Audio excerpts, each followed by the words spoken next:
og velkommen til i dag. I dag har jeg min ven Mathias med, og vi skal lave challenges.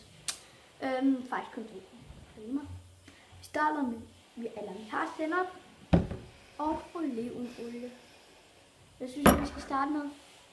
Sennepen. Alright.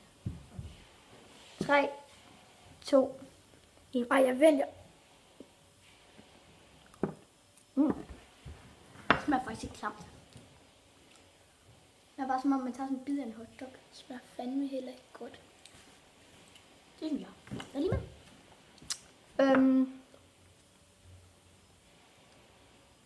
Skal vi tage olivenolie? Det smager fucking klamt. 3, Skål. 2, 1.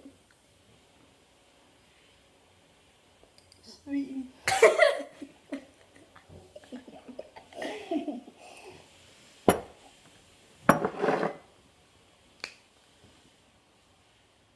Er du dum? Det smager dårligt.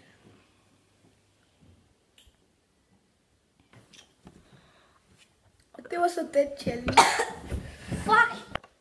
Tak fordi I ville så med, og ja, I må godt Husk at abonnere.